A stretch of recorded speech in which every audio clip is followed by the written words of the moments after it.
اعوذ باللہ من الشیطان الرجیم بسم اللہ الرحمن الرحیم اللہم صلی علی سیدنا و مولانا محمد وبارک وسلم۔ محترم ناظرین اکرام، السلام علیکم ورحمۃ اللہ وبرکاتہ۔ میں ہوں آپ کا میزبان حافظ حامد رضا اور آپ دیکھ رہے ہیں پروگرام نور ہدایت۔ ناظرین، آپ جانتے ہیں نور ہدایت میں ہم آپ کی ملاقات جید علماء اکرام سے کرواتے ہیں، جن سے ہم کرتے ہیں سوالات اور جاننے کی کوشش کرتے ہیں دین اسلام کے حوالے سے معلومات۔ آج کے ہمارے معزز مہمان، تعارف کرا دوں، ایک بات اور آج آپ کو بتا دوں کہ آج ہمارے ساتھ ایک نعت خواں بھی موجود ہیں جو بارگاہ رسالت مآب میں نذرانہ عقیدت پیش کرنے کی سعادت حاصل فرمائیں گی۔ ان کا بھی تعارف کرواؤں گا، لیکن پہلے ہمارے ساتھ مفتی صاحب موجود جو ہمیشہ تشریف لاتے ہیں، نور ہدایت کو رونق بخشتے ہیں۔ میری مراد محترم المقام جناب حضرت علامہ مولانا ساجد محمود صاحب دامت برکاتہم العالیہ ہمارے ساتھ موجود ہیں۔ آئیے آپ کی ملاقات کرواتے ہیں۔ السلام علیکم حضرت۔ وعلیکم السلام ورحمۃ اللہ کیسے مزاج ہے؟ الحمدللہ، اللہ کا فضل ہے۔ بہت بہت شکریہ جی تشریف آوری کا، نوازش۔ آپ بہت مصروف ہیں، سفر میں بھی ہیں، آپ اس وقت جا بھی رہے ہیں، اللہ پاک آپ کو خیر خیریت سے لے جائے۔ آپ داتا حضور کی بارگاہ میں جا رہے ہیں،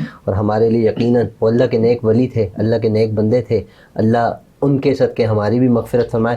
یقیناً آپ ہمارے لیے اور ہماری تمام آڈینس کے لیے دعا کریں گے انشاءاللہ۔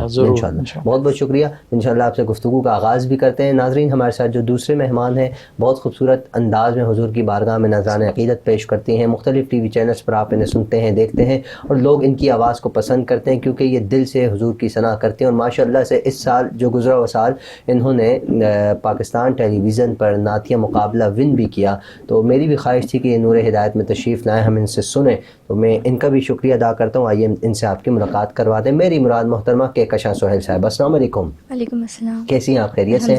ماشاءاللہ دکھتی بھی چھوٹی سی ہیں، آواز بھی آپ کی بالکل جیسے چھوٹے بچوں کی ہوتی ہے اس طرح کی ہے۔ تو یہ شوق کب سے آپ کو؟ بچپن سے ہی ہے۔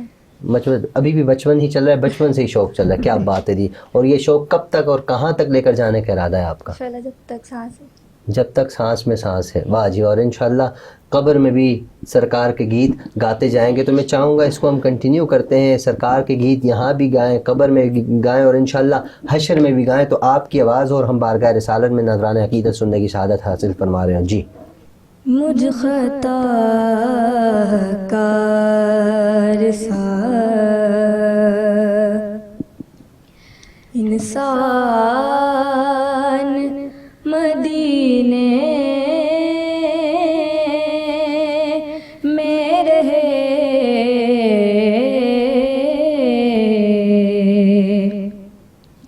بن کے سرکار کا مہمان مدینے میں رہے،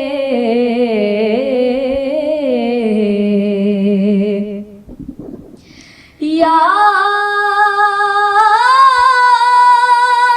آتی ہے مجھے اہل مدینہ کی وہ بات،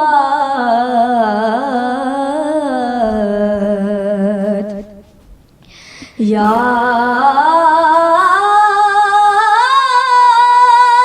آتی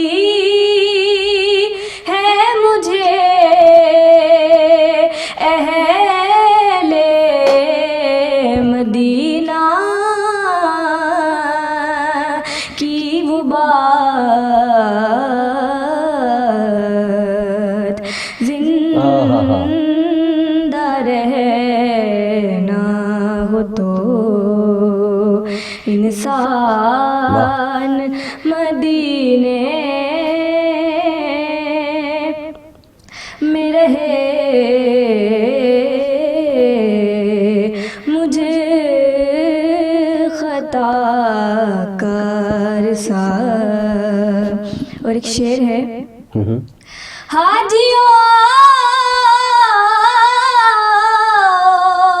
شہنشاہ کا روضہ دیکھو، کعبہ تو دیکھ چکے، کعبے کا کعبہ دیکھو، مجھ خطا کار سا انسان مدینے میں رہے،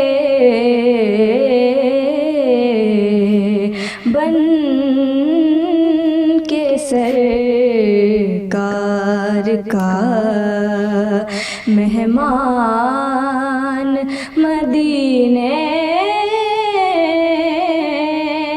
میں رہے مجھے خطا کار ماشاء اللہ بہت خوبصورت، بہت مختصر اور بہت خوبصورت انداز میں آپ نے کلام پیش کیا۔ اللہ پاک آپ کی آواز میں، سوز میں بے پناہ برکت عطا فرمائے اور آپ اسی طرح پڑھتی رہیں۔ مجھے یاد آتا ہے جب یہ کلام پاکستان ٹیلی ویژن پر جب بھی پڑھا جاتا ہے ٹرانسمیشنز میں، کوئی بھی ثنا خواں پڑھے تو وہاں ایک ایسی روحانیت سی ہو جاتی ہے کہ اس کلام میں اگر آپ ڈوب جائیں، اس کلام کو اگر آپ سمجھ جائیں، اور جیسے کہ ابھی کہکشاں سہیل نے جس سر میں پڑھا ہے، اور اگر ایک ساؤنڈ سسٹم VIP قسم کا لگا ہو اور آپ اس میں گم ہو کے سنیں تو یقین مانیے آپ مدینے کی سیر کر رہے ہوں گے، کیونکہ کچھ کلام ایسے ہیں کہ جن کا ڈائریکٹ کنیکشن جو ہے آپ کا جڑ جاتا ہے بارگاہ رسالت مآب اور گنبد خضرا کے ساتھ۔ اللہ پاک ان کی آواز میں اور سب سننے والوں کی سماعتوں میں برکت عطا فرمائے۔ مفتی صاحب ہمارے ساتھ موجود ہیں۔ یقیناً مفتی صاحب بھی جب کلام پیش کر رہی تھی کہکشاں تو مفتی صاحب نے بھی اپنی آنکھیں بند کی ہوئی تھی، گنبد خضرا کا تصور لیے بیٹھے تھے۔ اللہ کرے مفتی صاحب، ہم سب جتنے یہاں موجود، جتنے لوگ سننے والے، ہم سب اللہ کرے بار بار بارگاہ رسالت مآب میں کی جسمانی طور پر بھی اور روحانی طور پر بھی حاضریاں ہمیشہ لگاتے رہیں۔ اچھا مفتی صاحب، آج کا جو ہمارا موضوع ہے وہ سفر المرجب، سفر المظفر۔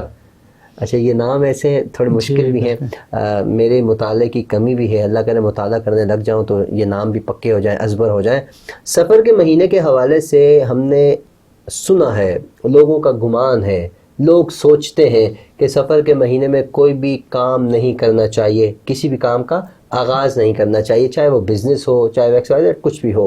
اور اس کے علاوہ کہا جاتا ہے کہ سفر کے مہینے میں نعوذ باللہ مشکلات بھی آتی ہیں، بزنس بھی ٹھپ ہو جاتا ہے۔ مجھے نہیں لگتا کہ آپ کا اس طرح ہوا ہے، میرا بھی نہیں ہوا، بہت سے ناظرین کا نہیں ہوا، لیکن یہ لوگوں کے گمان ہے۔ آج ہم کوشش کریں گے مختصر سے وقت میں اس گمان کو ختم کیا جائے، اس کی اور یہ لوگ ایسا سوچتے کیوں ہیں۔ باقی مہینوں کے بارے میں ایسا نہیں کہا جاتا، محرم الحرام میں کتنی شہادتیں ہوئیں اس کے بارے میں نہیں کہا جاتا، کسی مہینے کے نہیں، آخر اسی کا کیوں کہا جاتا ہے، ارشاد فرمائیے گا۔ بسم اللہ الرحمن الرحیم، نحمدہ ونصلی ونسلم علی رسولہ الکریم، اما بعد فاعوذ باللہ من الشیطان الرجیم، بسم اللہ الرحمن الرحیم۔ الا ان اولیاء اللہ لا خوف علیہم ولا هم یحزنون، صدق اللہ العظیم وصدق رسولہ النبی الکریم الامین، ونحن علی ذلک لمن الشاکرین والشاہدین والحمد للہ رب العالمین۔ بعد حمد و ثنا کے انتہائی مشکور و ممنون ہوں آپ کا کہ بندہ ناچیز کو ایک مرتبہ پھر اتنے پیارے پروگرام کے اندر مدعو کیا۔ اللہ رب العزت آپ کے علم و عمل میں، آپ کی اس پوری ٹیم کے علم و عمل میں برکتیں عطا فرمائے۔ آمین۔ ماہ سفر المظفر کا مقدس و بابرکت مہینہ جاری و ساری ہے۔ آپ نے اس مہینے سے متعلق سوال کیا کہ اس مہینے کو لوگ بہت سے ایسا سمجھتے ہیں کہ اس میں اگر کوئی کام کیا جائے تو وہ کام پائے تکمیل تک نہیں پہنچتا، گویا کہ ناکامی ہوتی ہے لوگوں کو، گویا کہ نقصان ہوتے ہیں کاروبار میں۔ یہ صرف اور صرف لوگوں کی خام خیالی ہے، من گھڑت باتیں ہیں۔ بالکل ایسا ہی ہے۔ دیکھیں، آپ قرآن مجید فرقان حمید کی تلاوت کر لیں، آپ اسلامی تواریخ کا مطالعہ کر لیں، جن جن چیزوں کو اللہ کے نیک بندوں سے نسبت ہو جائے وہ چیز بابرکت اور متبرک ہو جاتی ہے۔ بالکل ایسا۔ اس کی مثال میں دوں کہ مقام ابراہیم جو اس وقت حرم شریف کے اندر موجود ہے، جہاں 2 رکعت نماز نفل ادا کی جاتی ہے طواف کے بعد، جی، وہ حضرت ابراہیم علیہ الصلوۃ والتسلیم کے قدمہائے مبارکہ کے نشان ہیں، نشانی ہے، بالکل نشان ہیں۔ اس پتھر کو نسبت ہوئی حضرت ابراہیم علیہ الصلوۃ والتسلیم کے قدمہائے مبارکہ سے، اللہ رب العزت نے اس کو مسلمانوں کے لیے جائے نماز بنا دی، مصلی بنا دیا۔ اسی طرح حضرت ابراہیم علیہ الصلوۃ والتسلیم کی زوجہ مطہرہ کہ جنہوں نے دوڑ لگائی پانی کی تلاش میں صفا اور مروہ کے درمیان میں، اللہ رب العزت کو ان کی یہ ادا اتنی پسند آئی کہ رب ذوالجلال نے رہتی دنیا تک کے حاجیوں کو حکم صادر فرما دیا کہ میری اس بندی کی سنت پر عمل کرو۔ رب کو جو ہے یہ عمل پسند آ گیا، اللہ رب العزت نے اس نسبت کو جاری و ساری رکھا۔ اسی طریقے سے حجر اسود پتھر ہے، اس پتھر کو چومنا ہم اپنے لیے باعث سعادت سمجھتے ہیں. حضرت فاروق اعظم رضی اللہ تبارک و تعالی عنہ کا یہ مشہور مقولہ ہے کہ انہوں نے فرمایا اے پتھر میں تجھے کبھی نہ چومتا, تو ایک پتھر ہے, اگر میں نے مصطفیٰ کریم علیہ الصلوۃ والتسلیم کو اپنے لبہائے مبارکہ تجھے لگاتے ہوئے نہ دیکھا ہوتا تو میں تجھے کبھی نہ چومتا, میں تجھے صرف اس لیے چومتا ہوں کہ میرے مصطفیٰ کریم نے اپنے لبہائے مبارکہ تیرے ساتھ لگائے. کہنے کا مقصد ہے کہ جن جن چیزوں سے اللہ والوں کی نسبت ہو جاتی ہے اللہ رب العزت اس کا مقام و مرتبہ بلند کر دیتا ہے. اس کی بہت بڑی مثال میں آپ کو اصحاب کہف کے اس کتے کی دیتا ہوں کہ جنہوں نے اللہ والوں کی سنگت اختیار کر لی. اللہ رب العزت نے اس کتے کا ذکر قرآن مجید فرقان حمید میں بیان فرمایا. اس کتے نے کیا کیا تھا؟ اس کتے نے اللہ والوں کی سنگت اختیار کی, اللہ والوں کی رکھوالی کی, اللہ رب العزت نے اس کا مقام و مرتبہ بلند کر دیا. قرآن مجید فرقان حمید میں اس کا تذکرہ فرمایا. سفر المظفر کا مہینہ, یہ مقدس مہینہ اللہ کے نیک بندوں سے نسبت رکھتا ہے. یہ واحد وہ مہینہ ہے کہ جس مہینے میں اللہ رب العزت کے جتنے بھی ولی ہیں جن کے متعلق رب نے قرآن مجید فرقان حمید میں ارشاد فرمایا کہ الا ان اولیاء اللہ لا خوف علیہم ولا هم یحزنون, کہ خبردار اللہ کے جو دوست ہیں, اللہ کے جو نیک بندے ہیں, اللہ کے جو ساتھی ہیں, وہ انہیں اللہ رب العزت کی طرف سے نہ اس دنیا کے اندر کسی قسم کا خوف ہے اور نہ ہی وہ آخرت میں غمگین ہوں گے. تو اس مہینے کے کو نسبت ہے اللہ والوں سے. جس مہینے کو اللہ والوں سے نسبت ہو جائے وہ مہینہ جو ہے باعث برکت ہوتا ہے, باعث سعادت ہوتا ہے. وہ ہر کام میں گویا کہ اگر شروعات کریں ہم اپنے بزنس کی تو ہمیں اپنے بزنس کے اندر برکتیں ہی برکتیں ملیں گی. اور جو یہ کہتے ہیں کہ اس مہینے کے اندر گویا کہ معاذ اللہ رکاوٹیں آتی ہیں, ان کا یہ کہنا سراسر غلط ہے. بالکل. سوال یہ ہے کہ حضرت کہ جیسا کہ اس مہینے کے اندر ہم نے دیکھا ہے جب یہ مہینہ سٹارٹ ہوتا ہے تو لوگ گھروں میں اپنے قرآن خوانی بھی کرانے لگ جاتے ہیں. وہ اس ارادے سے کراتے ہیں کہ گھر میں خیر و برکت ہو, لیکن ان کے ذہن میں کہیں کونے کھانچے میں یہ بھی موجود ہوتا ہے کہ یہ سفر کا مہینہ ہے, کئی مشکلات نہ آ جائیں. کیا ان کو ثواب اس کا بھی ملتا ہے یا نہیں؟ ارشاد فرمائے گا. دیکھیں, قرآن خوانی کروانے کے لیے کسی دن یا مہینے کی قید نہیں ہے, آپ کبھی بھی کروا سکتے ہیں, اور اس کا جو اجر اور ثواب اور جو اس کی برکتیں ہیں وہ اللہ رب العزت بندے کو ضرور عطا فرماتا ہے. لیکن رہ گئی بات, یہ بات سوچ کر کروانا کہ اس مہینے کے اندر بلائیں نازل ہوتی ہیں, معاذ اللہ اس مہینے کے اندر جو ہے مشکلات آتی ہیں, پریشانیاں آتی ہیں, ایسا نہیں ہے. یاد رکھیے گا کہ انسان کے اوپر جو مشکلات جو پریشانیاں آتی ہیں وہ اکثر اوقات ان کے اپنے شامت اعمال کی وجہ سے ہوتی ہیں. مثال کے طور پہ میں اگر گناہ گار ہوں, میں نے اگر کسی کے ساتھ کچھ زیادتی کی, میں نے کسی کا حق کھایا یا کچھ ایسے معاملات, تو کبھی نہ کبھی دنیا کے اندر کسی نہ کسی موقع پر پکڑ ہوگی. لیکن اگر میری کسی ایسے معاملے میں پکڑ ہوتی ہے, میں مصیبت میں آتا ہوں, میں پریشانی میں اگر آتا ہوں, تو میں اپنی اس پریشانی کا وبال میں اس دن کو رکھ دوں, اس مہینے کو رکھ دوں, اس ہفتے کے اوپر ڈال دوں ملبہ کہ بھائی یہ اس مہینے کی وجہ سے آیا ہے, یا اس دن کی وجہ سے آیا, یا اس ہفتے کی وجہ سے. ایسا نہیں ہے. دیکھیں, انسان کو چاہیے کہ اللہ رب العزت سے صبح شام توبہ استغفار کرتا رہے اپنے اعمال کے معاملات کی وجہ سے.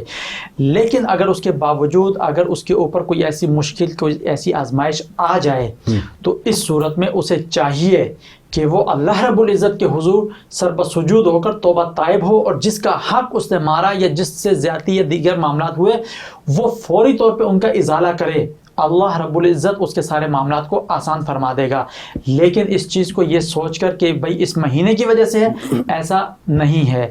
اگر ایسا ہوتا تو دیکھیے سادات کرام رضوان اللہ تعالی علیہ مجمعین, امام علی مقام امام حسین رضی اللہ تبارک و تعالی عنہ, ان کے اوپر بہت بڑی آزمائش کا وقت کب آیا؟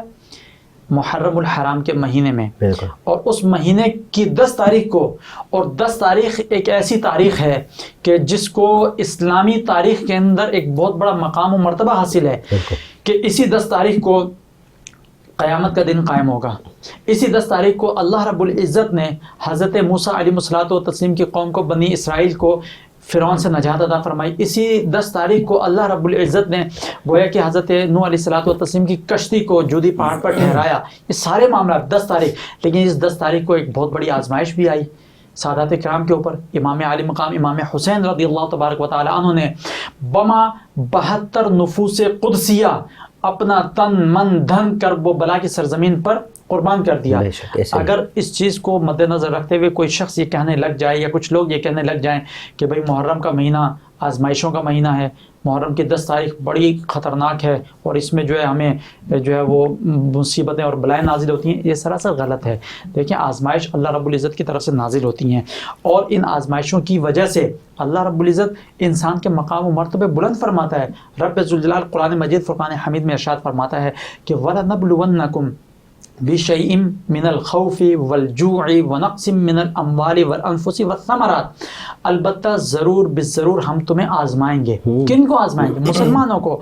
رب ارشاد فرماتا ہے ضرور بالضرور ہم تمہیں آزمائیں گے، تمہاری جان سے، تمہارے مال سے، تمہارے جو رزق ہیں اس کے اندر کمی کر کے، تمہارے رزق کو بڑھا کر. تو یہ آزمائشوں کے لیے رب ذوالجلال نے کوئی وقت مقرر نہیں فرمایا کہ ہم محرم میں آزمائیں گے، سفر میں آزمائیں گے، ربیع الاول میں، ربیع الثانی میں، جمادی الاول جمادی الثانی میں. یہ مطلق حکم ہے اور پھر رب آزماتا ہے. اور اس آیت مبارکہ کی تفسیر میں مفسرین کرام بیان فرماتے ہیں کہ جس شخص کے اوپر آزمائش آئے اسے چاہیے کہ وہ اپنے آپ کو اپنے رب کے سپرد کر دے، اللہ رب العزت کے رضا میں راضی رہے. جب وہ اس آزمائش کے وقت کو صبر اور استقامت کے ساتھ گزار دے گا تو پھر اس استقامت اور صبر اور آزمائش کے گزرنے کے بعد اللہ تبارک و تعالیٰ اسے گویا کہ ایک مقام و مرتبہ عطا فرمائے گا. پھر اس کے اوپر انعام و اکرام کی بارشیں اللہ رب العزت برسانا شروع فرما دے گا. بالکل بالکل ایسے مفتی صاحب، علامہ صاحب، کیا خوبصورت آپ کا انداز ہے. جی تو چاہتا ہے آپ کو سنتے رہیں، انشاءاللہ آپ آتے رہیں گے، ہم آپ کو سنتے رہیں گے، گفتگو ہوتی رہے گی. یا آپ کی محبت سلامت رہیں جب تک آپ پاکستان میں ہیں انشاءاللہ. میں نے آپ کو نور ہدایت میں ریکویسٹ کر کے بلاتے رہنا ہے اور آپ ہمیں آ کر درس دیتے رہیں گے. ہمارے ساتھ کہکشاں سہیل بھی موجود ہیں، تو میں کہکشاں سے گزارش کروں گا کہ بارگاہ رسالت میں نذرانہ عقیدت پیش فرمائیں. جی. خوشبو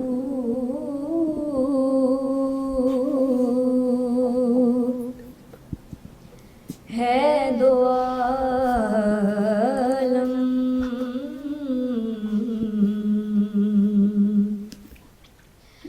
میں تیری اے گل چیدہ خوشبو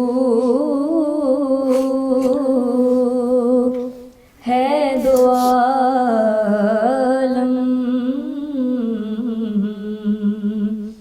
میں تیری اے گل چیدہ کس منہ سے بیان ہوں تیرے اوصاف حمیدہ. تجھ سا کوئی آیا ہے نہ آئے گا جہاں میں،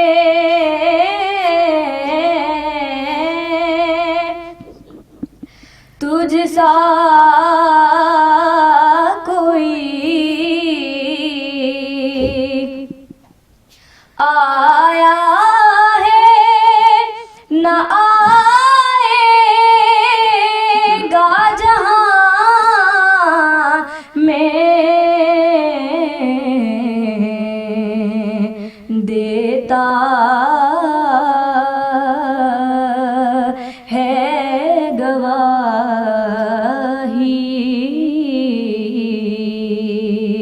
یہی عالم کا جریدہ.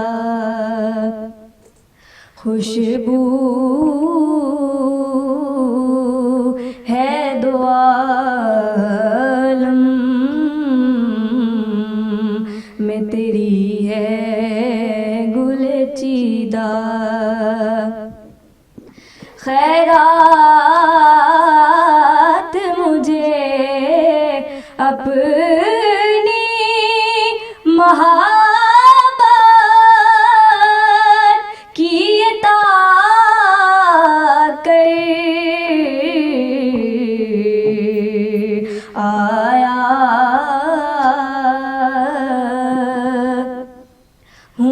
تیرے در پہ بدامان دریدہ خوشبو ہے دو عالم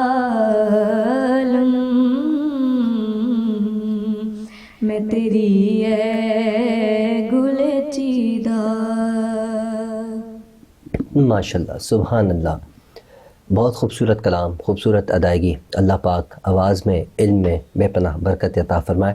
ناظرین، پروگرام کا وقت اختتام کی جانب ہے. میں علامہ ساجد محمود صاحب کا بھی شکریہ ادا کرتا ہوں. حضرت آپ کا دوبارہ سے شکریہ. امید کرتا ہوں آپ آئندہ بھی تشریف لائیں گے، ہمارے اس پروگرام کو رونق بخشیں گے.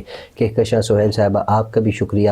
امید کرتا ہوں کل بھی آپ ہمارے ساتھ ہوں گی. ناظرین اکرام، پروگرام کا وقت اختتام کی جانب ہمیشہ کی طرح آپ سے گزارش، اپنا اہل و عیال، اپنے پڑوسی، اپنے رشتہ دار سب کا خیال رکھیے. ہم سب کو اپنی دعاؤں میں یاد رکھیے. السلام علیکم ورحمۃ اللہ.